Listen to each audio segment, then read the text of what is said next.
following announcement has been paid for by the WZWA Network. Hello, everyone, and welcome to the WZWA Network in our review show here of AEW Revolution 2022. I'm one of your hosts, Karlifornia, alongside Jooseyboy. What's going on, motherfucker? Hello. Quite an interesting fucking show that we just saw, Karlifornia. Quite a long fucking show. I mean, we started the progress of watching this shit at about 3:30 in the afternoon.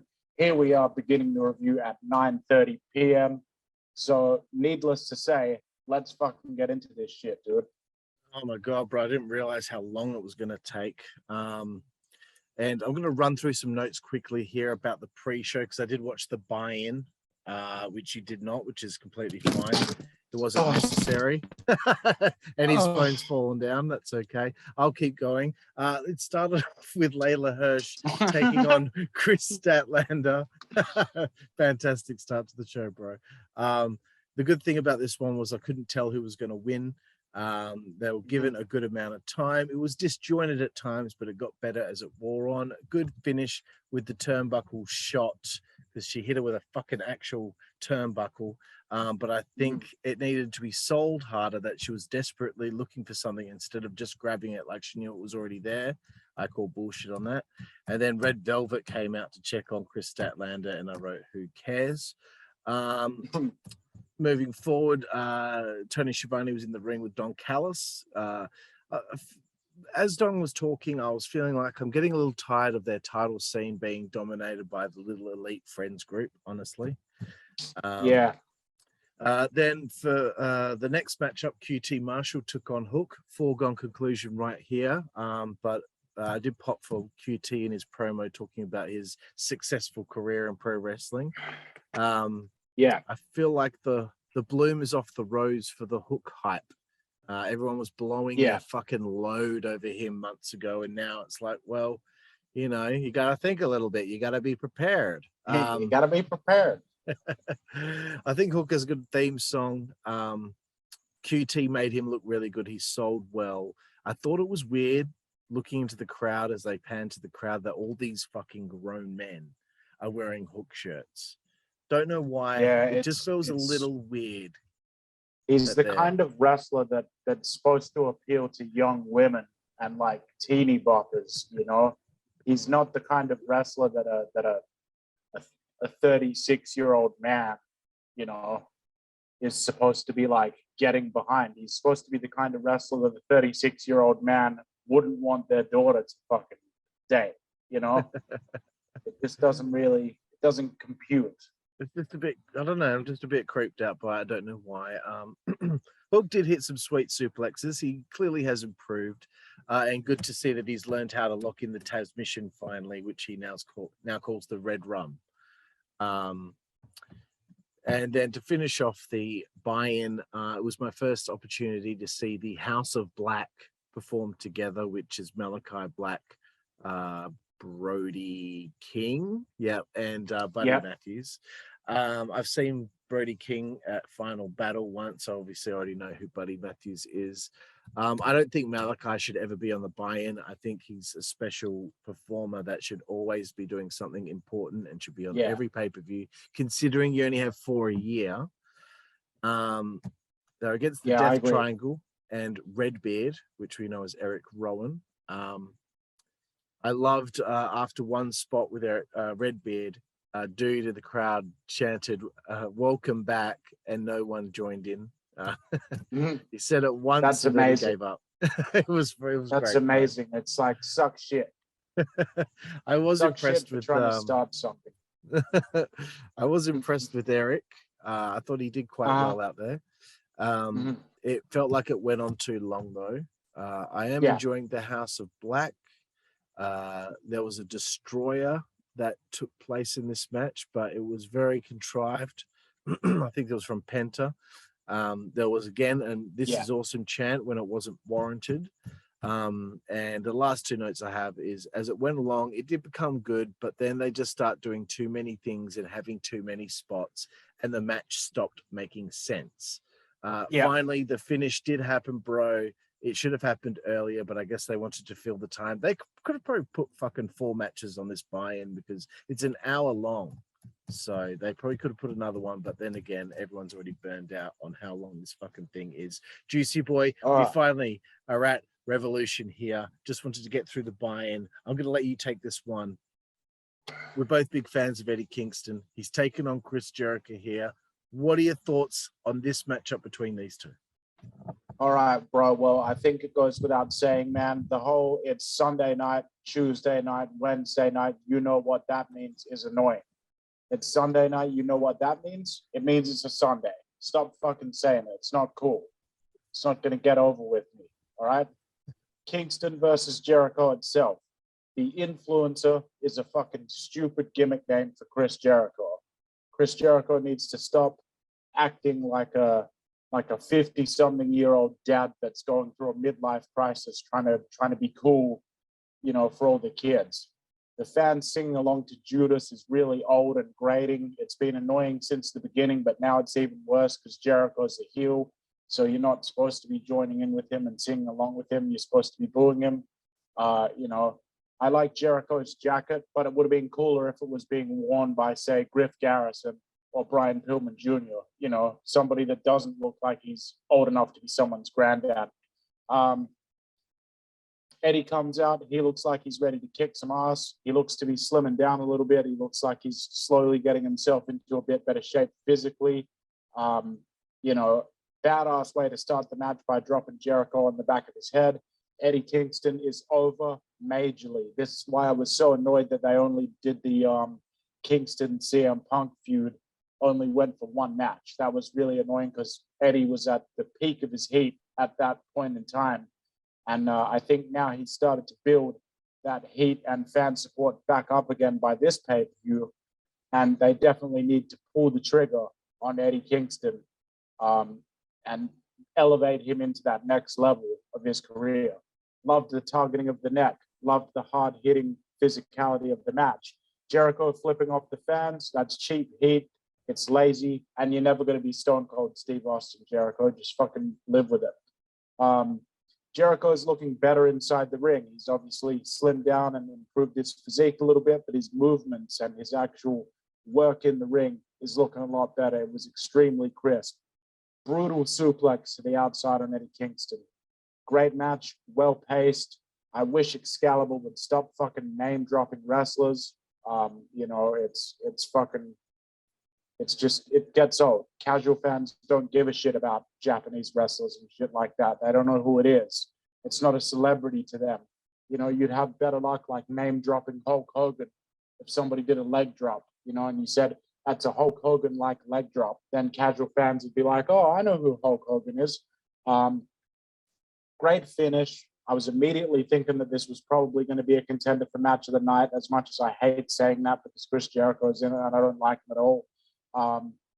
So I rated this match A-, and I also thought it was a great heel move having Chris Jericho not shake Eddie's hand the way that he promised he would if he lost the match. That's what a heel should do. They shouldn't do what they say they're going to do. That's what a babyface should do, but not a heel. So I liked that. What did you think, Carl? Yeah, bro, I echo your sentiments, although I'm not as critical on Jericho as you are. I am a fan. I've always been a fan. Love the jacket. I love Eddie. When he's unhinged, it's believable. When Moxley's unhinged, I don't believe it. So I believe it with Eddie. I thought early on Eddie needed to win this match, and thankfully he fucking did. He needed that win so bad because, he lost to Miro. He lost to Punk. It's like every time he gets to that point in time where he really needs that win and should get that win, they don't pull the trigger on it. So it was props to the decision making on that one. Yeah, absolutely. And Jericho's slimming down. He needs to probably lose just a couple more kilos, and I think he'll be fucking firing on all cylinders, man. He moved way better in this match than previously. The suplex off the apron by Jericho onto Eddie Kingston was fucked up, but great stuff. But the great thing was I didn't know who was going to win. I thought, are they going to fuck over Kingston again, or is he going to actually get that victory? And, you know, they were going all out, and I was writing down, I hope they don't burn us out like they did with Full Gear. It was well-paced, a great match. Eddie's selling was fantastic and realistic. And again, yes, to echo your sentiments, Excalibur needs to stop name-dropping Japanese wrestlers. No one knows who they are, bro. Okay, stop catering to those hardcore fans. You need to think about everyone, okay? No one fucking knows. No one fucking cares. Jericho tapped out. I thought he should have just taken that back fist and got pinned, but that's okay. Nothing wrong with that. Good victory there for Eddie Kingston. Thank fuck. Okay, bro. Moving forward, we have the Young Bucks against Jungle Boy and Luchasaurus, the champions, and ReDragon. This is the first time I'd seen Bobby Fish and Kyle O'Reilly together in this team. I've heard a lot about their team over the years, you know, former Ring of Honor tag champions, etc. One thing immediately I wrote down, and like, I didn't like this match. I really didn't like this match. So I'm going to try and not be too harsh. But again, this is just how I felt. And if anyone out there disagrees, it's okay. It's fine. Matt Jackson's facial expressions are so hokey, and it makes it look like he's not taking it seriously. I always think that with him. Seriously. He doesn't take it seriously. It's irritating, bro. It's irritating. It's not him being a heel. It's just too hokey. You don't believe it. If I believed it, then I wouldn't have a problem with it. Bobby Fish's theme is sick as fuck. Again, mute. Press the mute button for when Jungle Boy and Luchasaurus came out, because I am just as over that as I am with the fucking Judas sing-along. I also thought FTR should be the tag champions at this point, not these guys. This tag title thing shouldn't even be anywhere near these three teams right now. If it is to be near any of these teams, then it should be with Fish and O'Reilly, as far as I'm concerned. Another note I had was that watching Luchasaurus wrestle frustrates me, because I see potential in him, but him constantly wrestling like a cruiserweight really undermines, I feel, his size and what he could bring to the table, considering everyone he was against in the match was fucking half his size. You know, the fans are chanting this is awesome at a point in time where I was thinking, what the fuck are they doing in this match? I thought Kyle and Bobby were doing good. But again, they do so many things that could be the finish of the match, and then they kick out. I just think someone needs to fucking tell them, look, 3 things, not 10, 3. I would have put the belts on Fish and O'Reilly, honestly. And another thing that I said to you as we're watching it, they're doing stuff in this match for the sake of doing stuff, just for the pop. And by doing that, you're cheapening the pop. It means nothing if you do so many fucking things like that. If you have special effects in every scene of Star Wars, it's no longer special effects. It's just in every fucking scene.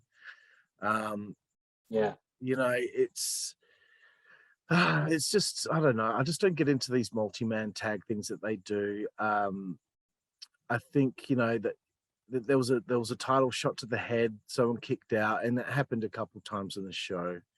The finish, there was a sick move for the finish, but it's clearly an unrealistic type move. I feel like the title change was needed. Not every fucking title reign needs to be this long drawn out thing. There's nothing wrong with doing a back and forth and having somebody slip on a banana peel and win a title. You know, I feel like there's always an excitement for a title change, and I really felt like there needed to be one here, because it might have been interesting seeing Kyle and Bobby win the belts and see how that relationship is now affected with the Young Bucks, considering what was going on prior to that with Adam Cole. I don't think the Luchasaurus and Jungle Boy need the belts. I really don't. I think that the storyline needs it for the Bucks and ReDragon. So, and again, as I'm sure you're going to go into, they don't follow the rules in these matches at all. And it was just a cluster of high spots. Your turn, bro. What did you think of the 3-way tag title match? Well, the first thing I wrote was the Bucks are annoying as shit, and not in like a good heel way. They're just generally annoying. People are going to throw shade at me, throw that shade at me on Twitter at Jooseyboy. Kyle O'Reilly has taken a step backwards in his career since leaving the WWE. At least when he was in the WWE and on NXT, he was his own guy. Jurassic Express suck as tag champs. I'd rather see Jungle Boy and Luchasaurus feud, with Luchasaurus being the heel and ditching the mask, to be honest with you. At least they're actually doing tags in the match and not just making it tornado style. But as we'll get into, that won't really matter ultimately anyway. O'Reilly's very good as a technical wrestler. Excalibur, once again, it's not a Jujikatami, it's a cross arm breaker. People don't fucking know what the Japanese word for it is, and they don't care either. Just call it a cross arm breaker, dude. Jungle Boy is improving immensely. I thought that his stuff looked very crisp and very smooth in this match. All the dive spots were extremely contrived, especially the first one. There was a sequence in the ring where Rick Knox was doing the 5 count while both Bucks were in the ring doing a double team. And he literally got up to 5, and the Bucks had only done 1/3 of the spot. And they just kept going while Rick Knox just stood there staring, not saying anything. So that goes to show how much people actually care about the rules in AEW, I guess. And if you don't enforce the rules, then it doesn't mean anything when people break them later on. And that's why so much of the booking in AEW fails and ends up being like a farting church, to coin the old phrase. Because if you don't enforce the rules, then like I said, it doesn't matter when people break the bigger rules later on. I like the fact that the 2 heel tag teams made an effort to gang up on the faces and then didn't get along later on when it came down to trying to actually win the match. That's classic psychology. Once again, the referee is not even trying to enforce the rules. It's like the ref himself doesn't even care. He's just standing there watching as if he's a fan. Nice lariat by Jungle Boy to Bobby Fish. It's not supposed to be tornado, so I don't understand why there's just constantly, every competitor in the match all in the ring at the same time. Luchasaurus, every time he does a kick, it's just blatantly slapping the leg openly for everybody to see. In fact, your attention is more drawn to him slapping his leg than it is to the actual impact of the kick. Everything that Luchasaurus does lacks the oomph and the stiffness that you expect out of a big hoss like of a guy that size. Extremely contrived moonsault by Luchasaurus to the outside, where the guys just stood there and waited for him. Extremely contrived Canadian Destroyer spot. This is not awesome. The fans chanting it. Again, it's devaluing the meaning of what an awesome match is. Every match isn't awesome. This was a pretty bad match, to be honest. This wasn't even okay. This was just really bad because no one even gave a shit about trying to make it look like it was a fight. A super kick is just a regular strike now. It might as well just be a punch. Really annoying bounce back clothesline spot by Kyle O'Reilly. Did it not once, but twice consecutively, the second time off of the bottom rope. How are you supposed to get any momentum from having to drop all the way down to the bottom rope and then bounce off of it when you're going to be touching the ring mat, which is going to stunt your momentum as you're trying to bounce back off the ropes? It's just completely ridiculous. Completely stupid sequence that whole thing was. There are way too many false finishes in this match. Again, they're not following the rules. I kept writing that throughout this match. Everywhere I looked, it was just the rules were being ignored. The diving spots that occurred during the submission later on towards the end of the match was absolutely fucking dumb. Once again, Excalibur, it's not a front chancery. It's a guillotine headlock. It's a major submission that can end a match. A front chancery is when you grab him in a front-facing headlock like a DDT and you're using it as like a transitional hold or a rest hold, Shooting star press and 450 splash spot were athletically impressive, but as a wrestling spot, they fucking sucked. It was just more superfluous bullshit that nobody needed. Kicking out of a belt shot that would put Stone Cold down back in the day is absolutely disrespectful. These guys are not tougher either in real life or in kayfabe than Stone Cold Steve Austin was. And so for anyone to kick out of something that Stone Cold would have stayed down for the 3 count is just an absolute slap in the face to people that actually consider themselves true professionals in the business. Again, the rules were ignored for that extremely dumb tombstone pile driver super kick spot. Yet another contrived dive spot that nobody gives a shit about. Luchasaurus threw that Black Mass style kick and missed it by a mile, yet it was still sold as if it was a devastating kick that connected. I would have rather that he actually just threw the kick again and they just acknowledged that he didn't get all of it. At least that's what they try and do in WWE. Yeah. There should have been a title change. I agree with you. This match got an F from me. And if anyone has a problem with that, send your hate tweets to @JuicyBoy. You're not going to change my mind. This fucking sucked. Yep, and I bet Meltzer's going to blow a fucking fat load of cum over it. Yeah. Moving forward, bro, it's the multi-man ladder match. As I've said before, as I said with Revolution last year, I hate multi-man ladder matches now. I like the Dudley Boys, Edge and Christian, and the Hardys doing it. I like when they did it in WCW with the Young Dragons and 3 Count and all that. But fuck, man, like as time's worn on, and even those early Money in the Bank ladder matches at WrestleMania, fantastic. Always loved them because people were still able to be innovative. Now you've got ladder matches, multi-man ladder matches in AEW for it's such a dangerous match for what? A shot at the TNT title in 2 weeks' time.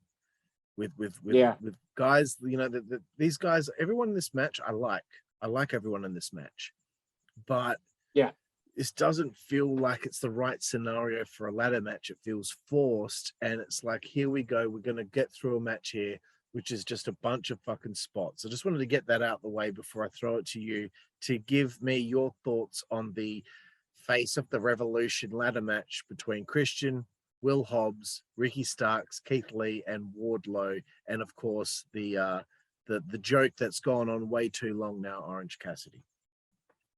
Yeah, well, you know, the first thing I wrote was, thank God Christian Cage is in this match, because at least you've got a professional in there that's going to be able to keep this together, that's got some experience in ladder matches. And also, they haven't been using Christian in the ring enough, and at his age, if he doesn't get in there and wrestle, he could start to lose some of that athletic ability at this point in his career. The Sonic the Hedgehog gold ring is back. It still looks stupid. It looks like one of those things you have to sit on after you have colon surgery. Orange Cassidy pisses me off. I'm really fucking over it. I enjoyed the idea of the big hosses starting it out until Orange Cassidy came in and interrupted it with his stupid comedy bullshit. This is meant to be a highly serious, highly dangerous ladder match for a title shot potentially. So I don't see why they're making a joke, why Orange Cassidy has to make a joke out of it. I liked the Jaws reference by Taz saying we're going to need a bigger boat when all the big guys were in the ring. That was cool. Christian actually using the ladder, the first person to actually remember that it was a ladder match and actually start hitting cunts with the ladder. That was good. I like the fact that Ricky Starks actually was trying to win the ladder match throughout the whole thing, not just trying to get himself over with stupid fucking spots. Orange Cassidy honestly sucked every time he did anything in this match. And I'm not even saying that he's a bad wrestler in the ring. I know that he's capable of having good matches. I've seen it before, but the gimmick did not work in this match. It fucking was so out of place. Gorgeous reverse DDT off the ladder. Keith Lee is a great athlete, but there was a lot of contrived spots involving him in this match, especially the dives and other stuff like that he did. It was completely stupid of Keith Lee to climb down off the ladder when he was close to being able to grab the ring, just because Wardlow challenged him to a big boss fight. You know, why not just ignore him and just grab the fucking ring? He wouldn't have had time to fucking catch up and climb the ladder and catch up by the time Keith grabbed it. But no, he had to climb down. Orange Cassidy put the ladder around his neck and did the helicopter spinning spot with the ladder, but he did it, you know, in super slow motion, and everyone was just blatantly feeding for it. You could literally see them like walking in towards him with their hands already up, waiting to take it. It's ridiculous. I know that a bunch of their hardcore fans are going to make excuses for it, but they can go and get fucked. It was an absolute disgrace. Everything that's happened in this match so far looks contrived. I did like the suplex off the ladder to Orange Cassidy. This is not an awesome match, though. It's mostly stupid. Again, unearned. This is awesome, chat. Spear onto the ladder by Christian was sick. Dime spear by Ricky Starks through the ladder. It's ironic that Wardlow is called Mr. Mayhem because Mr. Mayhem caused absolutely no mayhem throughout this entire match. Once again, Christian and Ricky Starks look like they're the only ones that are actually trying to win. Fucking stupid spot with Will Hobbs and Wardlow both grabbing the ring and then letting go of it to just start punching each other. You know, again, it's just completely revealing that the whole thing's a work and that it's all bullshit. Nobody seems to be trying to win except for the two people I mentioned. Dumb spot off of the stage. It looked contrived, and it also took them about 10 minutes to fucking get to, during which time any number of the other competitors that were still over in the ring area could have just pulled the ring down, which they didn't do, which again was something that just made this whole thing look stupid and asinine. The Danhausen appearance was fucking stupid and a perfect example of why AEW will never be the number one promotion, because Tony Khan just can't help himself. It's all about doing things that make the smart marks and the IWC go, that's so cool. It's not cool. A serious ladder match should be something that is spoken about as potentially sending all these guys to the fucking hospital in the emergency room after this match is over. But they're going to go out there and take that risk because they care about getting that title shot. That's what this kind of match is supposed to be about. Not about fucking pleasing all these neckbeardy smart marks in the crowd with their fucking fake title belts. Very nice vertical leap by Wardlow onto that ladder bridge. That was a cool spot. Brutal powerbomb onto the ladder by Wardlow to Ricky Starks. Ricky Starks needs to learn to tuck his head better, and or people that are slamming him need to take better care of him, because this is at least the third or fourth time that I've seen him throw caution to the wind and take a hectic bump and basically land straight on his head. The wrong person won this match. I think it should have been Ricky Starks. But, you know, it's good that Wardlow ended up getting the win as well, because he's also someone I see some potential in. Final rating for this match, D-.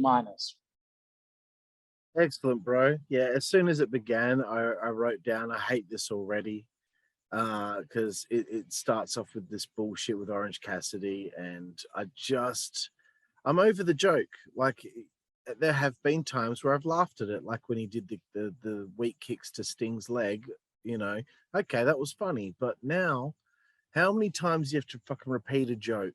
How many fucking times, man? Christian was the most impressive because he actually treated it like, you know, a proper ladder match. At not one stage did I feel like many of these guys fucking were desperately hoping to win this, be the face of the Revolution. Not one stage did it seem like anyone was fucking desperate to fucking win this thing. It was so slow, and, you know, it was just plodding along, waiting for everyone to do their fucking contrived spots to pop the marks. But Christian was always getting back to realistic spots. I thought Ricky should win too, but also didn't have a problem with Wardlow winning it, despite the fact that for most of the match he did nothing. It went too long. You know, there was a situation where, Keith Lee or someone got down from the ladder, and Excalibur tried to make up the excuse, so he got caught up in the moment. The psychology will be, if everyone is on the outside of the ring, you rush to climb the ladder again. That's just Absolutely how it fucking works. The spot at the top of the ramp did not need to fucking happen at all. I don't know why they bothered doing that. It was a waste of fucking time. So if you cut that out, you could have cut a few minutes off this fucking thing. And given it to the fucking Sting match later on, because that match could have used a few extra minutes. You could tell they were rushing in that match later on, which we'll get to. Sorry to interrupt, but that's a perfect point. You're right. They could have just cut that whole bit out. Powerhouse Hobbs and Keith Lee were taken out at one stage of the match. A very forced spot. It could have been done another way. Again, it was just, for me, it went too long. The powerbomb Starks was rough. When Wardlow won, I wrote, thank God it's over. And in 2 weeks' time, I'm telling you, bro, he better beat Sammy Guevara for that belt. Because, you know, the face of the Revolution, all you get is a TNT title shot. He has to beat Guevara. He has to. And then that should lead to a Wardlow MJF thing. If MJF ends up becoming the TNT champion, cool. But sorry, like Wardlow should not lose to that little pipsqueak as far as I'm concerned. Yeah. Thank you very much. Moving forward, bro. Tony Schiavone comes out and there's a contract signing taking place. And it's Shane Swerve Strickland. Sorry, guys, I don't watch MLW. I don't know who the fuck he is. So I don't think that this had any place being on the show. No. Shane cut a promo and I was like, that's it. This is the big signing. He doesn't even have like exponential fucking mic skills. I wasn't impressed at all. So if you're going to do a segment like this, something needs to happen. Either someone maybe fucking gets involved and starts off a story with him, or he needs to say something that actually means something instead of waiting for those fucking smart marks once again to make a chant that no one who is a fucking casual fan will have a fucking idea about. And one thing I found funny was JR on commentary as he grabbed the contract. And JR did this several times through the show, making little snide comments about mistakes in the show. And he said, no need to read it, just sign it. Because that's what he did. He didn't even read the contract. He just fucking pulled it to the bottom page. Yeah, exactly. Exactly. I just thought to myself, what's going on here? What is this all about? You know, I just feel like, again, waste of time. Bro, what did you think of Shane Swerve Strickland? And it's nothing against him. It's nothing against him. I basically agree with your thoughts on it. I think that this is the kind of segment that you save for the TV show. You don't put this on a pay-per-view where people are having to pay $30 or whatever it is to watch it. You know, it's one of those things that it happens and you're just checking your watch going like, what the fuck? Shane Swerve Strickland comes out to sign a contract. Who fucking cares? Let's move on. You know, it just didn't matter. They could have cut it out. Definitely, bro. Okay, moving forward, TBS Championship match. Jade Cargill, the undefeated champion, taking on Ty Conti. What were your thoughts in this matchup? Yeah, well, I thought that there was quite a contrived opening sequence. It looked a little too cooperative for me, but it did get better as it went along. I think that Jade Cargill looks like an athlete. She looks like she could actually kick somebody's ass. The longer that this match went on, the more physical it got. I really enjoyed the swinging DDT by Ty Conti onto Jade Cargill. I thought that it was a really contrived dive spot that we saw from Ty Conti later on in the match. Once again, it's just one of those things where the person just stands there and waits like they're a mannequin in the store waiting to be jumped on. It just doesn't make any sense. Anna Jay took a hell of a bump off of that pump kick that Jade Cargill delivered to her on the outside. How did Aubrey not see that chair shot that Anna Jay blatantly did? Blatantly smacked Jade Cargill in the head with a chair, and Aubrey was right next to her and acted like it didn't happen because otherwise she would have had to throw the DQ.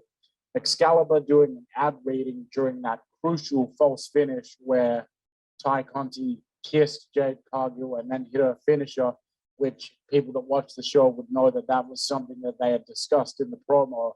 The kiss was like a sign of dominance over Jade Cargill, like kind of putting her in her place and then hitting her finisher. But Excalibur's too busy fucking reading about future shows that aren't even pay-per-views. It's like, once again, the audience has paid money to watch this fucking show. And you know that there's this crucial spot going on, but you're still fucking reading the ad. Just fucking ignore it and read the ad afterwards. For fuck's sake. Really annoying. Gorgeous power slam by Jade Cargill. Incredible frog splash by Jade Cargill. One of the best fucking frog splashes maybe I've ever seen, in the last few years. Like, it was a very, very well done frog splash. Great extension on it. I thought the finish was quite decent. I like the fact that Jade Cargill remains undefeated. It's one of those situations where there are some championship reigns in this company that need to come to an end because it's time to change them up.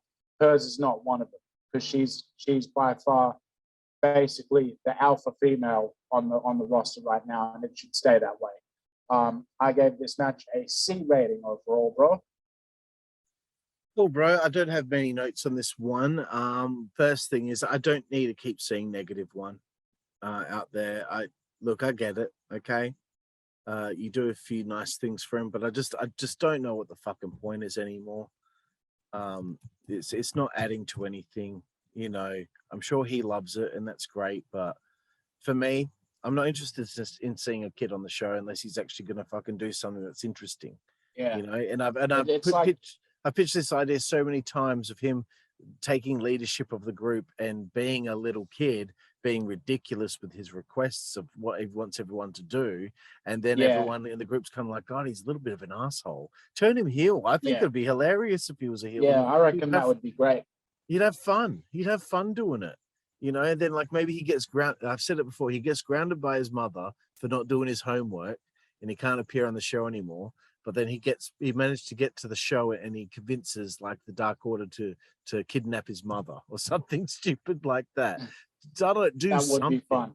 Do something. It'd be funny seeing the little kid be an asshole. Anyway, again, that chair shot from Anna J. How did Aubrey not see it? I mean, fucking come on. Who's agenting this stuff? Jade won the match, obviously. It was good, but they didn't need all the hokey shit that they did. That they did do. I just wish they would just have a fucking solid, hard fought, back and forth match. Because I just watched Chelsea Green against Deonna Purrazzo from Impact yesterday. That was a fantastic fucking match. That's what I wanted from this. Just a fucking fantastic match. See how hard Ty Conti's going to go to try and beat Jade Cargill. We didn't need all these other little spots in there. We just needed a fucking solid fight. So the agenting was off on that one. Moving forward, bro, it's time for the dog collar match. It's CM Punk. It's MJF. I'm assuming this is the feud-ending matchup here, considering what took place in this. I haven't really got that many notes, but I'll run through them quickly. MJF, he gets the sweet heat, man, especially, you know, when he interrupted Punk's theme. I love the psychology early on in this dog collar match where MJF's natural instinct is to run away, but his natural instinct doesn't remember the fact that he's tied to CM Punk by the neck with a dog collar. It felt like a fight. It felt like a fucking fight, bro. Unlike everything else we'd seen on this show, this actually felt like a fight. Punk gets busted open as we expect. And, you know, there was comedy implemented in a serious situation, which actually worked here. Not like with Orange Cassidy.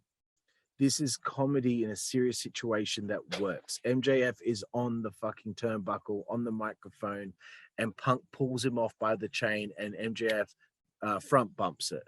That was hilarious, but also it still made us think that this was still a serious situation. MJF's just an idiot and an asshole to get on the microphone trying to prove his point. The transitions from the GTS to the Salt of the Earth to the Anaconda Vice to the pin attempt by MJF, loved it. Punk, his selling of the knee, fantastic. And guess what? You didn't have to do our 1,000,001 crazy over the top spots to have the fans extremely into the drama. You can create drama in a match and get people emotionally invested in that drama by doing it the way that these guys did it. You don't get people invested in a match by keep doing fucking high spots all the fucking time. Again, fucking if you do special effects in every scene of Star Wars, it's no longer special.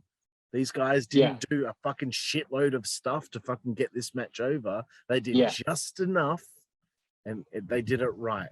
Wardlow with the turn. We knew that this was going to be coming at some point. It was a well-executed story there with him pretending to not know where the ring was, but then he found it for Punk. I like that. Nice touch. Punk wins. Match of the show. Thank you very much. Wham Bam. Thank you, ma'am. DJ, what did you think? Yeah, well, I thought the hype package for this match was decent. Obviously, this has been the best angle in AEW by a wide margin since it began. The promo work, especially from MJF, quite frankly, has just been on another level. I loved MJF cutting off CM Punk's entrance music, especially since all those smart mark neckbeardy fans were getting so excited about singing Punk's theme song, and then they didn't get the chance. It was ripped away from them by MJF. I love that.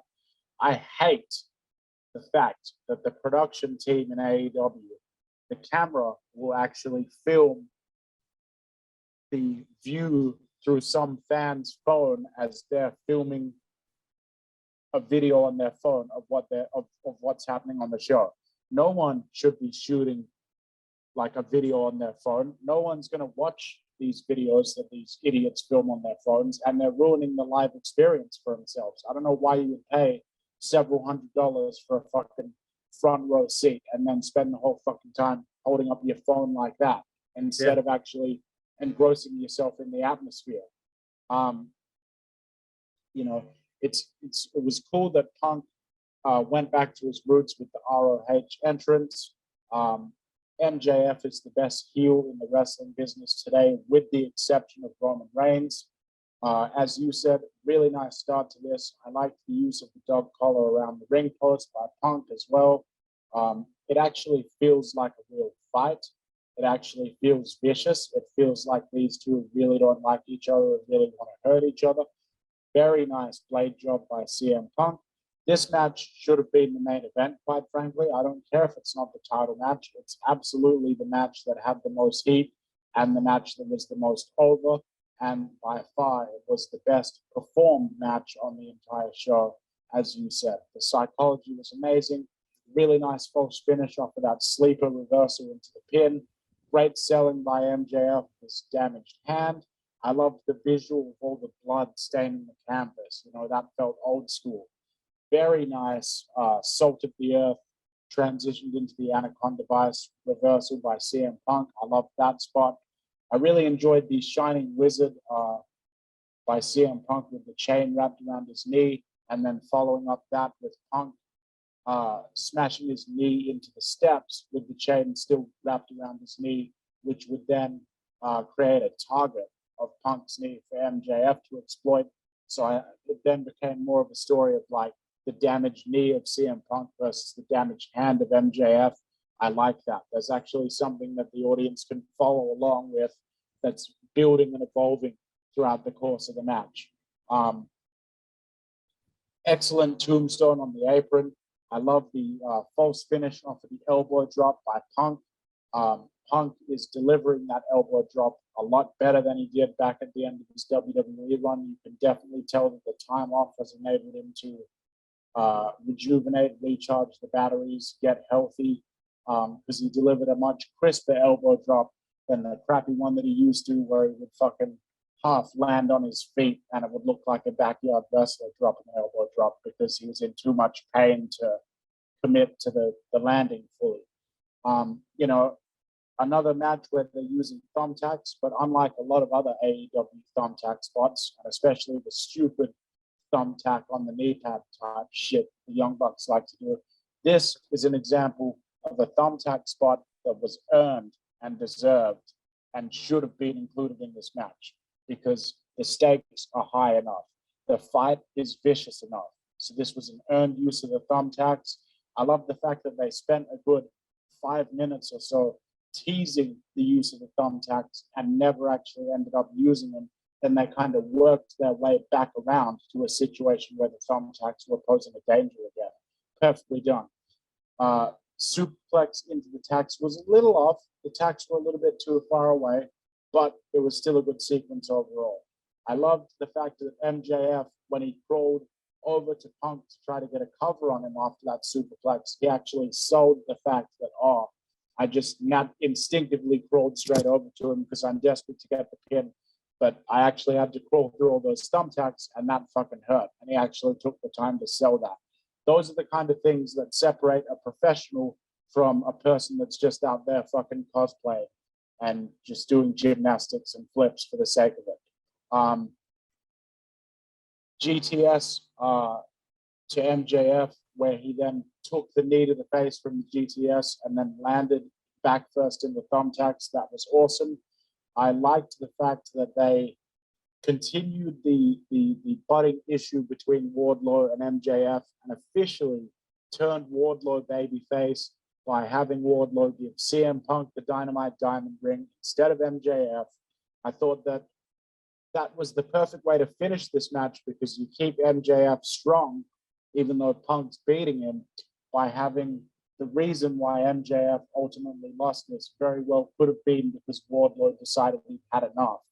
and I'm looking forward to Wardlow and MJF eventually having that match somewhere down the line.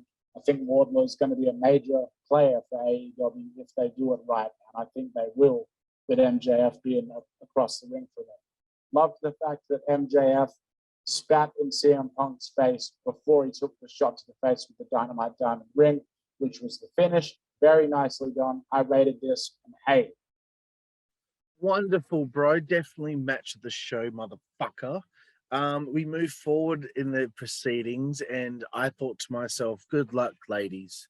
Good luck," because fuck, that was a long match. A lot took place. You might be spent as a fan in that arena, but what we got next was the AEW World Women's Championship on the line. My home girl, Dr. Britt Baker, DMD, taking on my other home girl, Thunder Rosa. Jooseyboy, again, I'm going to let you take the floor here. What did you think of the World Women's title match? To be honest with you, bro, I actually thought this was a tremendous match. I actually thought this was one of the better women's matches I've seen in quite a while. Really nice entrance outfit on Thunder Rosa. She looked fantastic. Britt Baker very well may be the actual fourth pillar of this company instead of Jungle Boy, because she is incredibly over, and that cannot be denied. I think that WWE will make a play for her the next time her contract comes up in a couple of years, by which time I'm sure she'll be even better than she is now. I'm really sick of the DraftKings shilling. I understand that DraftKings was their main sponsor, but after a while, I got so fucking sick of it. It's exactly the kind of thing that everyone would have raked WWE over the coals for, like when they get sponsored by Mountain Dew or Snickers, and then you hear the commentators shill for those brands constantly throughout the night. But I bet you none of the AEW fans will shit on AEW for shilling DraftKings throughout this entire show while we're trying to watch this really interesting match. Very nice physical tie-up at the beginning. Nice physicality early on. It feels like it's a serious match that both ladies cared about actually winning. There was some really good mat wrestling in this. Loved the neck breaker early on. I liked the shenanigans on the outside from Rebel and Jamie Hayter. I thought that there was great heel work on display from Britt Baker throughout this whole thing. Gorgeous German suplex from Thunder Rosa. Beautiful air raid crash from Britt Baker. Lovely superplex into the face breaker by Thunder Rosa. I thought that was a fabulous sequence in itself. The Avalanche air raid was enough to have been the finish of this match, but it was still awesome nonetheless. Although I think that they should have cut it out if they weren't going to use it as the finish, because it was by far the most high impact moment of the match. I thought the pacing of this match went really well. I thought that the fact that they were able to keep us engaged after such an emotionally draining match before with the dog collar match is a testament to the professionalism and the creativity of these ladies. Like, they went out there and they acted as though their match was the main event, and I mean that in a good way. I don't mean that it's in they took the thunder away from other matches. I mean that they went out there and they said, look at us. We're going to make you pay attention to us. We're going to have a hell of a match here. And that's exactly what they did. Nice distraction off of that tombstone. It's really annoying seeing people kick out of belt shots, as you mentioned earlier towards the beginning of the review. It undervalues the impact of a belt shot. Once again, people like Stone Cold, Kane, The Rock, Undertaker, Kurt Angle, Triple H, Trish Stratus, Lita, Chyna, Mick Foley, Big Show. These are all people that have been down for the count after belt shots. And yet we're having people kick out of it like it doesn't matter on this pay-per-view. Amazing distraction spot where Britt Baker actually taps out to Thunder Rosa's submission. But unfortunately, Paul Turner, the referee, is not looking because he's too busy being distracted by Rebel on the outside. Perfectly done. Excellent heel work, and also a great way to keep that submission looking nice and strong without having Britt Baker actually have to lose to it. Loved the spear by Thunder Rosa to the outside on Rebel to take her out. I thought it was brilliant. She then followed it up with an amazing stiff clothesline to Jamie Hayter on the outside to deal with them. Unfortunately, in going outside to deal with Britt Baker's cronies on the outside, it distracted Thunder Rosa. By the time she got in, Britt Baker had regained her composure, nailed the curb stomp, and that was all she wrote for Thunder Rosa. I kind of agree with you. I think that Thunder Rosa could have won the title here, but it's kind of similar to the whole to some of the other things that we saw. I think that if, you know, I wouldn't mind seeing a rematch at the next pay-per-view, but I think in that rematch, it's time for Thunder Rosa to win the belt. Britt Baker's kind of gotten to the point now where she's over enough. She doesn't need the belt. Whatever she's doing at this point is going to be, you know, over with the fans. So I gave this match a B+. I thought it was tremendous. Great work by both of these ladies.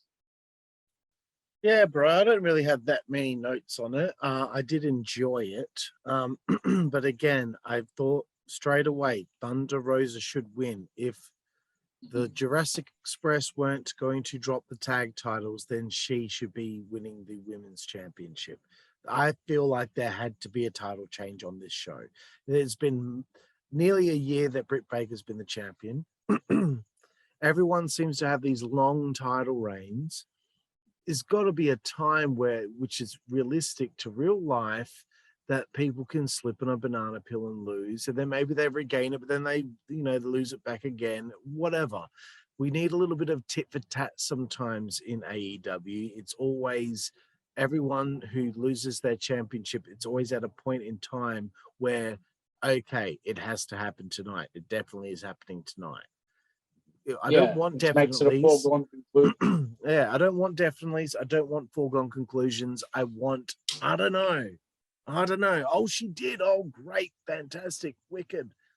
You get much more of an emotional pop out of it than waiting until Double or Nothing, and then she beats her. Then, you know, it's just, I just get tired of it, bro. It's so beginner's booking 101. But anyway, yeah, tight stuff early on with the actual wrestling. I was popping for Rebel and Hayter at constantly being bitches at ringside, just constantly on Thunder Rosa, pulling their hair. I really liked that visual of Hayter was like just pounding on Thunder Rosa on the apron, and Rebel was just pulling her hair, just yanking on it. Like, it was really a nice little touch.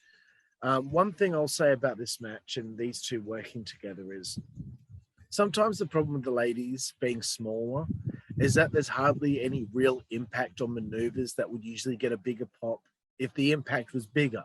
That's just one thing I noticed. It's like, gosh, they're doing some great moves in this match, hitting some great moves, but the pop isn't there because the impact isn't getting that pop because they're both quite small. So if it's coming from a smaller height, obviously the impact isn't going to be as big. So there's just one thing I noticed. It's nothing against them. They did their best, but I just felt like, gosh, all of this great stuff they're doing would have such a bigger impact or such a bigger pop if that impact itself was stronger. Yeah. Again, the title belt shot to the head was the second one of the show. No. We need one per show. Can you get all your agents to compare your fucking notes and say, oh, okay, we've got a tombstone in our match. Okay, so the next two tombstones, you got to think of something else. Or, hey, we're doing a title belt shot in our match. It's the rule of one. You do one thing in a show. Blood, okay? I understand that maybe Moxley and Danielson wanted blood in their match, but you already got it in Punk and MJF. Think of something else. Sorry, that's just me. You know, it's the rule of one. I don't want to see things more than once in a show. It's fucking pretty simple. The moment of the match was the spear on Rebel, who was on the ring apron to the outside. That popped the fuck out of me. Britt did win, and, you know, she again escaped through the skin of her teeth, that's fine. But again, I just felt like we needed a title change at this show. We don't need foregone conclusions. We don't need predictability. I'm getting over it. Okay, moving forward, bro. We've only got 3 left to go. It's time for Bryan Danielson and Jon Moxley I haven't been watching AEW TV leading up to this, but I believe the story was Danielson wanted to start some sort of team with Moxley. This led to them kind of being more at odds because Moxley said no, whatever the fuck. I wrote,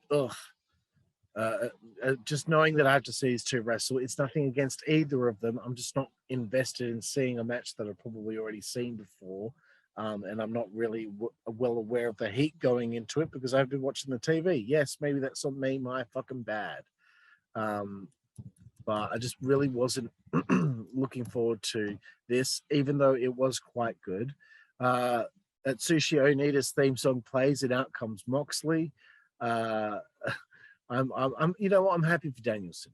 I'm happy that the end of his career, he gets to do the type of wrestling he wanted to probably do in WWE. So this is like the last couple of years of his career. Good for him. The match was proficient, but I'm not sure that the heat felt like it was there, no matter how hard they tried. I wrote, we didn't need blood. There was, you know, again, as I already said, there's been tombstone reversals, title shots to the head, blade jobs. You need to have one per show. Think of something else. And again, does every match need 40 false finishes, dude? Do we need 40 fucking 50 false finishes in every match? There's got to be another way to go about it, bro, where you just need maybe 5, 3. I don't know. Yeah. Fuck, it's just, and everyone's it kicking out of everyone's finish. To the level of the match. You know, it doesn't need to be like every single match. Yeah. It's just, I'm just tired. I'm tired of wrestling, bro. I really liked the finish of the match. Mm-hmm. I thought that was a nice surprising win, and I'm happy Moxley beat him because I'm getting a little bit tired of Danielson seemingly being unbeatable. You know, he's had 1 loss and 2 draws the whole time he's been here. Not everyone's going to be fucking perfect for all this time. Come on. Best thing about this whole thing was the fact that they were going at it again, and here comes William Regal. I wonder what they're going to call him, if they're going to call him Steven Regal or if, you know, he's able to use William Regal. But anyway, it doesn't really matter. Was just happy to see him. It was one of my favorite things that happened on this show. That should be an interesting dynamic with that story going forward, him kind of uniting Danielson and Moxley. It's time for you to give your thoughts, my friend. Yeah, well, I felt very similar to you, so I'll just kind of try and rush through them here. The entrance through the crowd by Jon Moxley is still lame as fuck all this time later. Stealing Onita's music is still lame. You'll never be Onita. You'll never be on that level. You know, I mean, we just did a WZWA Reacts that's going to be coming out sometime in the near future with an Onita match, and it's just nothing compares to Onita's ability to connect with the crowd as this unhinged kind of character. Jon Moxley just does not have that same electricity about him. Really nice wrestling to start out. I like the fact that they did kind of a tie-up that resulted in them tumbling to the outside. Really hard strikes. A lot of these strikes just straight up look like they were fucking real. Like, I'll say that. You know, a lot of these strikes just straight up look like they were just like, you know what, dude, just hit me. Just fucking hit me and we'll make it look really good. Heel Danielson is sick. I really like the fact that when Danielson did his repeating chest kicks and then when he went to finish off with the big one to the head, Moxley covered up his head, so Danielson immediately adjusted and just booted the shit out of his ribs. Great fucking spot there. This was technically, as you said, a really proficient match, but I found myself struggling to be interested in it from a story perspective. I liked the fact that there was a dive spot in this match that was not contrived. I hated the bounce back lariat that Jon Moxley always does. I've always hated the lazy fucking way he does it. I really enjoyed the sleeper reversal spot into the elbows. Once again, Excalibur. So it's a Juji Katami every other time, but now all of a sudden in this match, it's a cross arm breaker. Fuck with. Make up your mind, you know? Yeah, Moxley's no selling of shit fucking pisses me off. He's not The Undertaker. He's not PCO. He's not Brock Lesnar. He shouldn't be no selling shit. more annoying camera shots of dickheads filming with their phones instead of watching and getting invested. You know, I mean, if they want to waste their money by doing that when they go to these shows, that's on them. But I don't need to see close-ups of it because I don't give a shit what some dickhead is filming on his phone. And I wouldn't want to watch the video, even if they were right next to me, like showing me the video that they took on their phone. I'd be like, I don't give a shit, dude. I watched the show on fucking TV. I liked the finish. I felt like it was the most interesting thing in the match. I felt like it surprised me in a good way. As you said, the right person won. I rated it a C minus. Regal coming out and doing the whole thing where he kind of cut both guys down to size and made them shake hands was cool. But once again, you know, it devalues the handshake angle that happened at the end of the Jericho Eddie Kingston match. The rule of one, as you just said. We've already now had 2 handshake-related things in this show. Regal coming out was definitely more interesting than Swerve signing his little contract because we all know he'll be relegated to Dark Elevation within a few weeks. Yeah, that's all I've got to say about it. No worries, bro. 2 more to go, thankfully, and then we're done. We got our Tornado 6-man tag. When I first heard about this one, I was like, gosh, like Tony is desperate to try and get everyone on the show in some way. So we've got a fucking ladder match. We've got a triple threat tag team match. Now we've got a fucking 6-man tornado tag. It is Matt Hardy, Andrade, and Isiah Cassidy, who he didn't do too bad in this matchup, but when I saw it, you've got Matt Hardy, you've got Andrade, you've got Isiah Cassidy with, I just thought to myself, is there no one else in the HFO that could be in this spot? But I guess they needed someone to take a fucking Spanish fly off an elevated position. They take on Sting, Darby, and Fuckwit, the TNT champion. Bro, I'm going to let you take this one. What did you think of Hardy, Andrade, Cassidy against Sting, Darby, and Fuckwit? Fucking bro, I hate him. Entrance, yeah, me too. Andrade's entrance mask and entrance attire was fucking sick. You know, he's a well-known fan of superheroes, especially the Black Mask, Batman villain. And I thought that his entrance attire was awesome. Yeah. Matt Hardy is fucking sick. Of course. Sammy Guevara has go away hit with me. You know, Sting is fucking always amazing. Really weird cinematic from Darby Allin as usual, but seeing Sting with a flamethrower was fucking sweet. I love the fact that there was a hot start to this match. It's a nice palate cleanser, a fun, hardcore brawl after the kind of boring, middling match that we just saw before. It was really entertaining.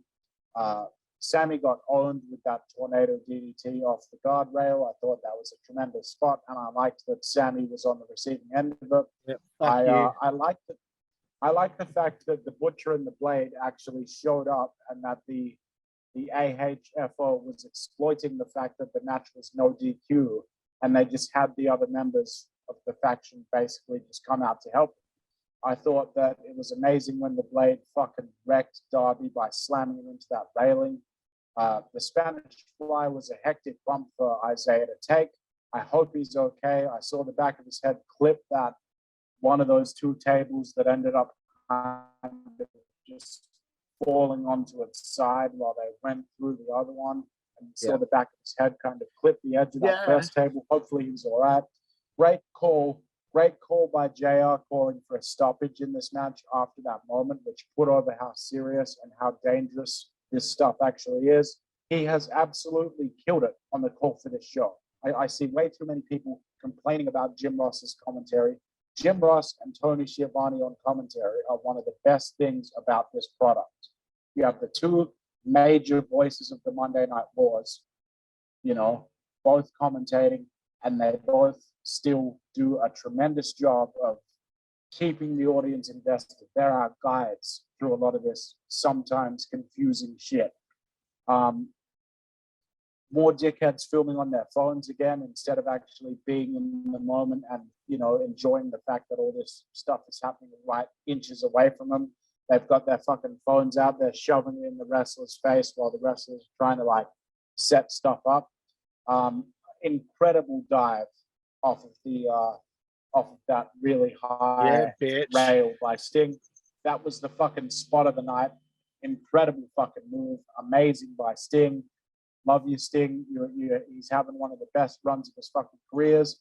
Once again, Sting is one of the best things that AEW is doing as well. One of the only things they haven't fucked up. That's the it. Coffin drop was absolutely stupid that it completely missed, and they still went with it and made it the finish of the match. I don't know if they were rushed for time, but you know, that ruined the finish of what was a great match by not even having him land the Coffin drop and then fucking still having him get the pin off. It just made Matt Hardy look stupid. It made Darby look stupid. And again, it made it look like neither of them gave a shit about whether people bought into the legitimacy of the finish. I rated the match a B-. It would have been a B+ if not for the way that finish ended up. Yep, fair enough, bro. I too popped for Sting with the flamethrower. That was very cool to see. One thing I thought was, what the fuck are they doing with Darby right now? He's with Sting. He's had some great fucking stories in the last year, or at least some fucking interesting opponents to work with, like Punk, like fucking working with MJF, which should probably still be going at this stage. They fucked that up. But I just feel like this isn't what he should be utilized in with Sting on the show. Nothing against his opponents, but I just feel like when I look at this matchup ahead of time, this looks like it's been thrown together at the last minute because I'm Tony Khan and I don't know what I'm doing. And I'm taking way too much Adderall every day. Jose got fucking taken out early in the match, and I just wrote, suck shit, Jose. I love that. That was a great dive to the outside. He fucking got knocked. Andrade followed that up with a sick chair shot to Darby. I haven't got many more notes. Sammy Guevara took a bump onto that guardrail, as you mentioned, and I hope that he broke a rib. Sorry. I know a lot of people are like, how could you hope that he injured himself? Because I fucking hate him. I hate him more than anyone else. He's a piece of shit that cheated on his girlfriend after fucking bringing her onto national TV. Now he's flaunting it. Yeah. Fuck him. Fuck him. And I already hated him before that because I think he's the most undeserved champion in wrestling in any company going today. And that includes if Johnny Knoxville actually became the Intercontinental Champion, if Sami Zayn was still the champion going into that match. I would say Johnny Knoxville earned that more than Sammy Guevara did because all he is a fucking gymnast that should be working for Cirque du Soleil. Okay? Sting, again, yes, this is one thing that the brain trust of AEW, get right is with Sting. He's looking great in this one. The Spanish Fly, I felt that was way too much of a risk, way too unnecessary, and I really hope that Cassidy did not get hurt from that because it looked like he really copped it sweet. I also think that the Butcher and the Blade are criminally misused. It was great that they were utilized in this match, bro, because, of course, who are you going to call on? Who are you going to call on from the HFO to get involved? You're going to ask the Butcher and the Blade, right? Because they look like $1 million, you know? Yeah. And they fit the part, and these guys should be deep within the fucking ranks of the tag division. Yet I haven't been watching the TV, but I don't think they've been fucking doing shit. So no, because the Butcher's actually been on tour with his band, bro, for like the last little bit. So that's why he's been gone. But they still could have done something with Blade. Like well, good point, well made. So there we go. I've had my little complaint debunked. I forgot about his band. Sting, the moment of the show, did not think it was going to be him going off. You know, I had this weird feeling, bro, that somebody was going to be placed on one of the tables and everyone was going to be dispersed. And then all of a sudden, Jeff Hardy was going to show up and do a swanton off that balcony, a la Royal Rumble 2000. But it didn't happen, thankfully. I think it was better that Sting did it. But I had a thought in my head, maybe Jeff's just going to show up and do that. That would have got some headlines. The only other thing I remember from the match is Darby fucking missed him with the coffin drop. Yeah.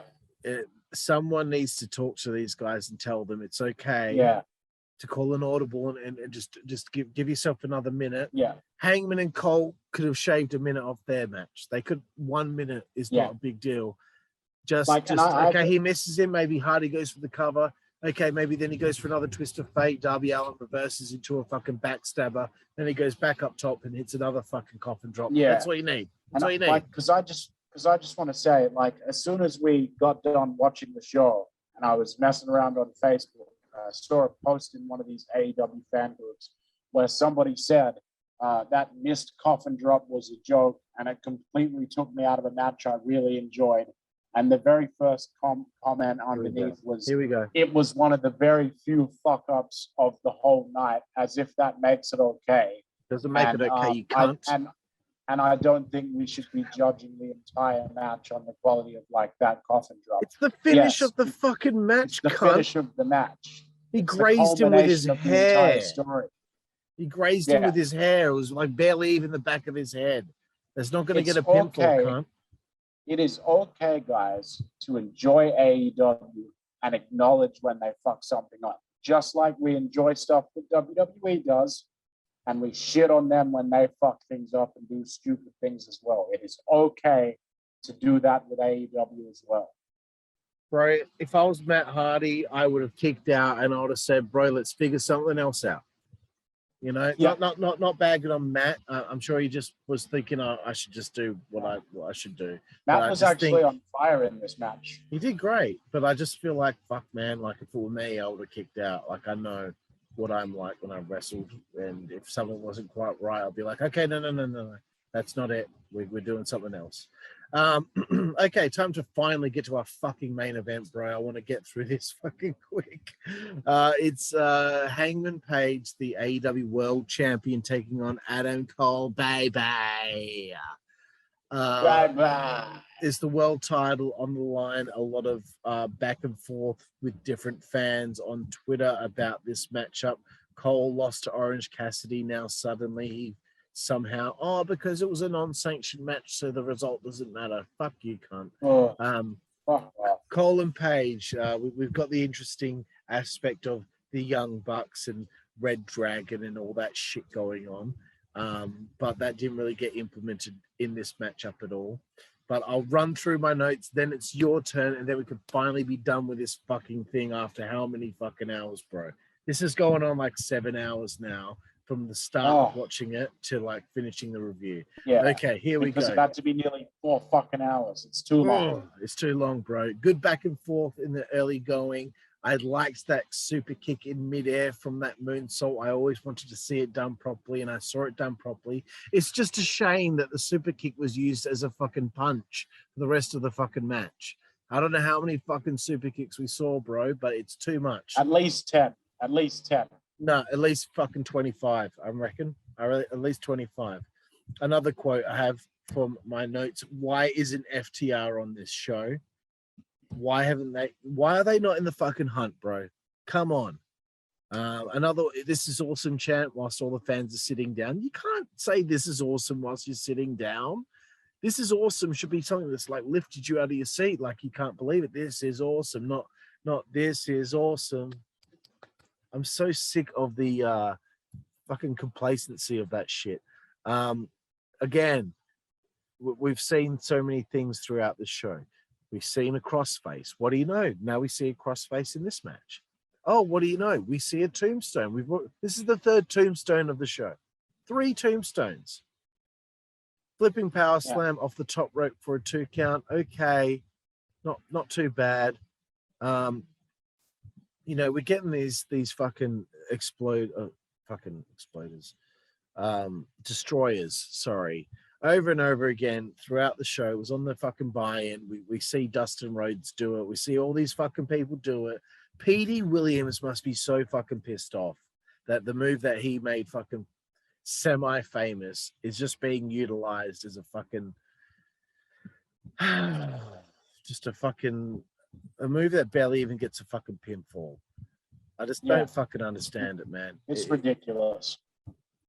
we get it. It's an impressive move, but fuck, just one person do it. And if they do it, they get the win. Okay? So just leave it to Adam Cole. Let him just have that move and that's it.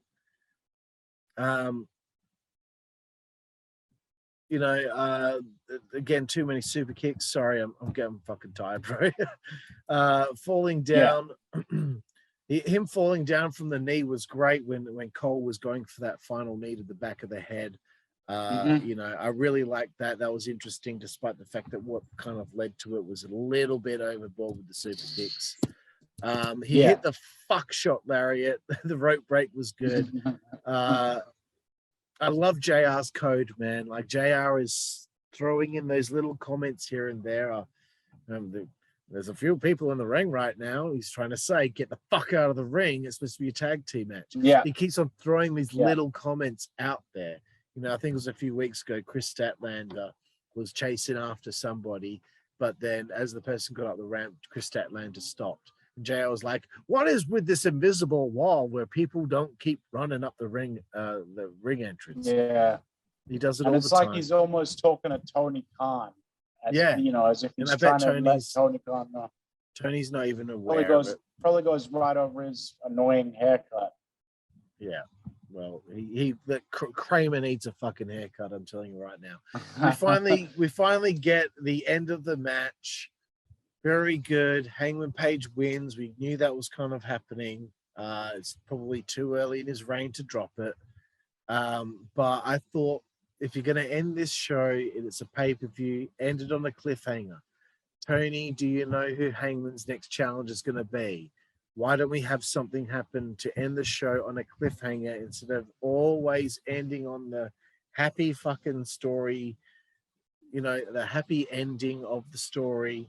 Why can't we have something happen? There was like 3 minutes left in the show after he won the match. Why didn't something happen at that point? Come on, keep us on our toes, motherfucker. Okay, Juicy Boy, we're almost ready to sail off to the sunset. What are your thoughts on the main event, the world title match?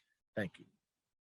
All right. Well, Adam Page seems pretty over. So I think that, you know, that's a testament to the work that he's put in.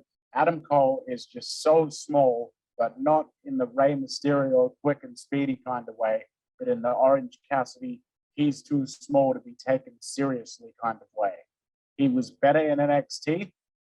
He looked bigger and stronger when he first debuted in AEW. Now it looks like he's lost 50% of his mass. I don't know what's happened.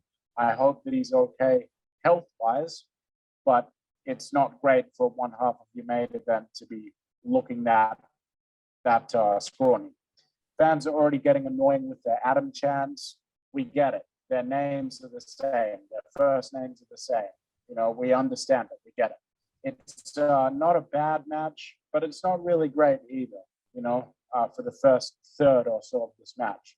Nice neck breaker onto the knee by Adam Cole. Nice fireman's carry into the backcracker by Adam Cole. Decent pop-up powerbomb onto the apron by Adam Page. Very nice moonsault by Adam Page.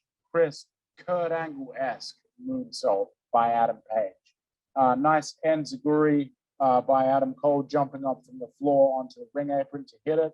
Adam Cole then immediately hits another backstabber, and then there's another pop-up powerbomb. So we've now seen 2 backstabbers and 2 pop-up powerbombs, not just within the same show, but within 5 minutes of each other in the same match.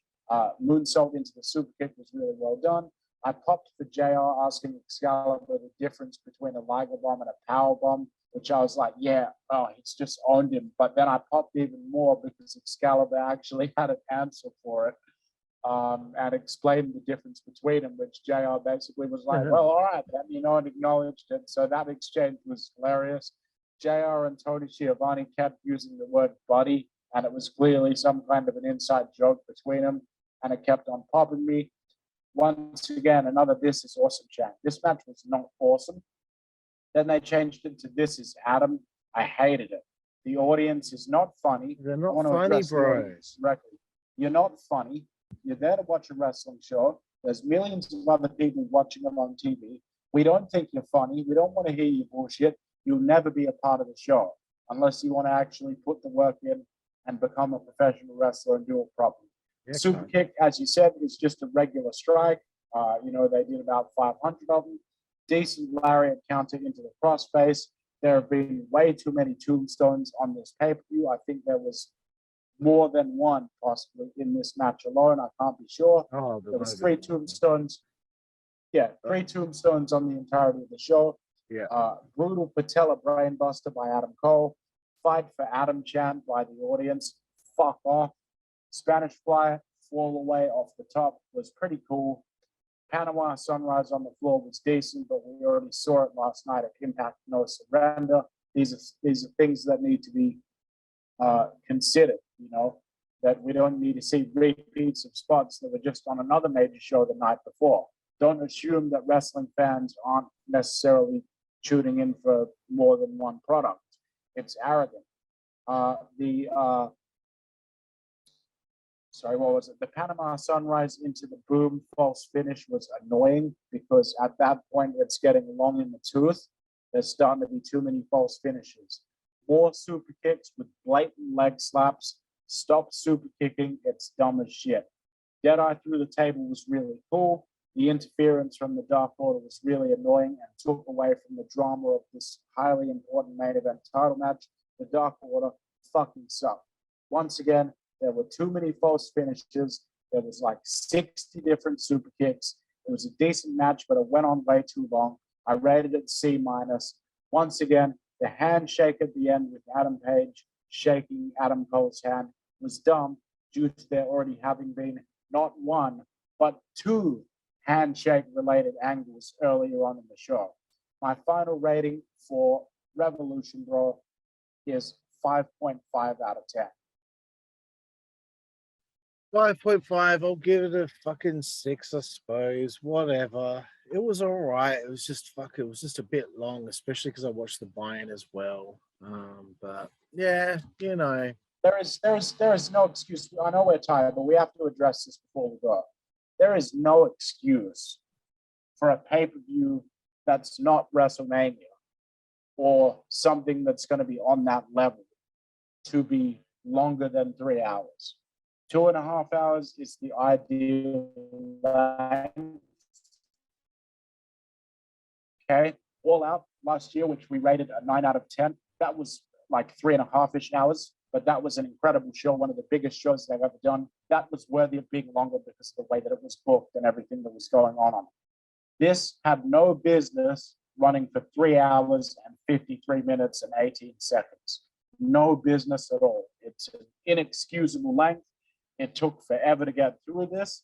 I was pretty much spent by the time we got halfway through the fucking thing, which is a disservice to the other wrestlers that have to go out there and work hard on the card. Anyway, that's my 2 cents on that.